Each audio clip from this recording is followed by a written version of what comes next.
I work in an area that I think is that I make a contribution on.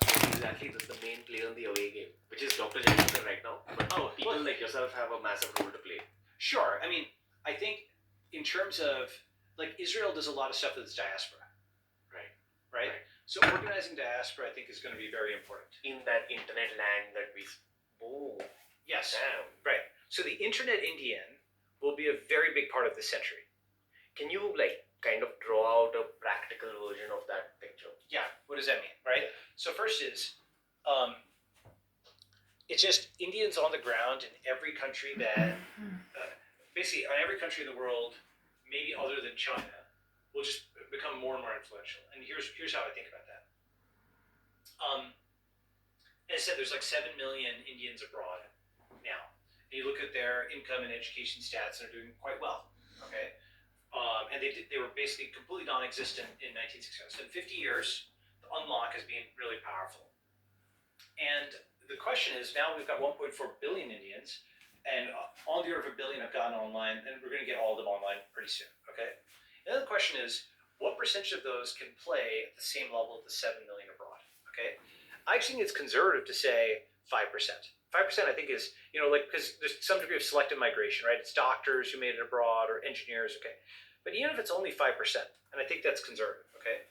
That's 70 million people. That's 10x what's already abroad. And what's abroad is already pretty impressive. If you had 10x the number of Indian Americans or Indian Westerners, that would be a massive labor shock in the world, comparable only to China, right? 70 million people at that ability level is a new Germany. Germany's like 80 million people, right? That's a massive, massive, massive new thing on the world stage, okay? That's what's about to happen. And so what that means is lots and lots of Indian media, Indian CEOs. One way of thinking about it is by 2040 or so, if you look around your room, almost everything is like made in China. That's the physical world, but an enormous part of the digital world will have the CEO be Indian. Okay, just the talent there that has gotten, it's like a coiled spring that's about to kind of just go like this, right? And once you actually are put in a fair, level playing field, you do very well. Actually, when I said India is 10x Israel, it's a very deep analogy that goes very far back. One analogy to what is happening now is, I call it Indian emancipation. And this is similar to actually something that happened in the 1800s called Jewish emancipation. Okay, so the Jewish community in Europe used to be totally, they used to be religious, right? So they would have the long Schüsslersalze. They were a traditional religious garment. Genau. They're very visually distinguishable. I have number 9, Schüsslersalze, homöopathische Medizin. Yes, 8 I have. Yes, 3 and 5 and 7 I have. So I'm preparing me for the presidential campaign speech against another candidate in summer 24 in the States. Here yesterday I've heard the son from the Shah from Iran, and today I hear an Indian man speaking. Different networks where this, would pay taxes as a group to this. Every node could connect every other node. Okay, so it became a fully integrated kind of thing. So really, when I have no coffee in the morning, it's not good for me. But I can pay with my card, extra card, promo, my coffee then in the Mühldorf Auto.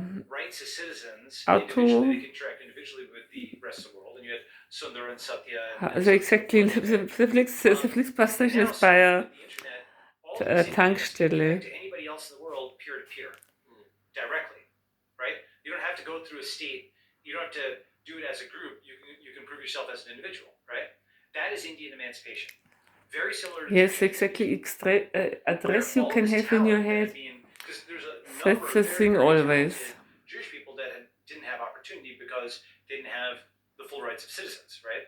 And it's like all these Indians here that don't have visas, that couldn't make it abroad, that couldn't really participate in the global marketplace, they're sort of just geo-locked, domain-locked, are not anymore.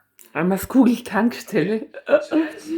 So simple words you don't know. It's yeah, egal. I Google Tankstelle. China and more generally East Asian culture, that they obviously have their own local tradition of writing that goes back thousands of years. It's very subtle and it's amazing in Chinese. Okay, but what they export to the world is visual. What I mean by that is, for example, so this is also the same for Japan and Korea. For example, Japan, what does it export to the world? Anime and video games, right? And Hello Kitty and so it's all visual and cute, right? How about Korea? K-pop, right? That's exported to the world. What about China? It's like Hong Kong cinema and now TikTok. All of that is visual, right? It's fundamentally it's video, it's aesthetics, right? That's what it is. It's not verbal. You don't say, "Oh, K-pop has amazing lyrics." It's not like the Iliad or the Odyssey where you're talking about its poetry or whatever, right? It's just the aesthetics are what people like about it. Hong Kong cinema is not known necessarily for its plots. I'm not saying it's terrible, but it's like the kickboxing and the shooting and the cinematography, right? Whereas by contrast, if China and East Asia is visual, India is verbal. India's verbal. Is verbal. For example, if you look at the recent Ukraine thing, right? China's foreign minister was on like Qin Gang was like on CNN. It was completely unable to defend the Chinese position. This is their foreign minister, somebody who's supposed to be fluent in English and American culture. He's speaking in halting English. He can't make his case, on a world stage. Whereas somebody like obviously Minister Jayashankar, but any Indian anchor, like I saw Arnab Goswami was doing, Indians argue in English. And so the moment that Americans were saying, "Oh my God, you're so immoral for not supporting, Ukraine by sanctioning Russia," Indians had 50 arguments ready to go. They're like, "Well, A, you didn't support India in the Bangladesh war, and B, you supported Pakistan, and C, you sanctioned India when we were getting nuclear weapons versus China, and D, you invaded Iraq, and E, you basically had Bin Laden on our border for a long time. We told you he was there, and you didn't do anything." Blah blah blah. Basically, Indians just went with like a zillion arguments back, and suddenly the Americans are totally taken aback because they're not used to somebody who can argue back in English. Palki Sharma, yeah. Palki Sharma is another one that's like this. Exactly, she's very good at. She just takes nothing, and she'll give it back, right? Dashum. All right. There's a part of me that's extremely narcissistic here, and I'm thinking that if you're saying it's verbal, and I know in a past interview, I think you had with Tanmay, you said that media is going to be a huge export from India. Yep. That means Indian podcasting has a role to play on the global stage as well. Absolutely. Which is my personal next challenge. I'm trying to figure out how to reach out to the West. Sure. But I think they only watch geopolitical and sometimes spiritual stuff. So you can learn a lot basically by preparing your breakfast when you hear besides other things. What concern international politics. What would that Even if I have to Google the word Tankstelle, I can remember. Even I can go very good thing there, because I remember exactly the same situation I have had already. That I wanted the Flixbus station in Mühldorf, and then the word Tankstelle I have not known, and I have Googled, and also I have forgotten again. But that doesn't mean you are insane in your brain. No. That can be. Yes, and I will Google again. I do it just now. It's like Steph Curry knows Klay Thompson inside out. Yeah. It's I had this thread, which is actually I think an important thread for Indians to be aware of. I can bring it up on screen or something like that, but it's like. So, international politics is very interesting. It's nearly so how Karl Lagerfeld has explained. Es ist Freizeitgestaltung mit beruflichem Hintergrund. And all the time, if you do a work so from your own interests and what is really written for your own personality on your body, because you on your own, from the top to the feet, you represent this issue because you are the medium for this, then it's written on your body, and then it's not work.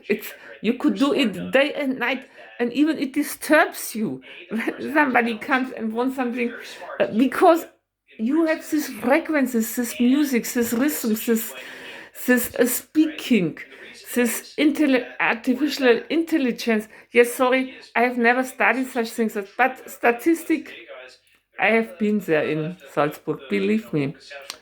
I'm no liar. It has been possible at that time. If I would learn such things again, it's not written. That's not written for me. I could not sit 8 hours nearby a computer. So Sorgmeister Patricia, I think she has this IT knowledge, and she was very top from my class.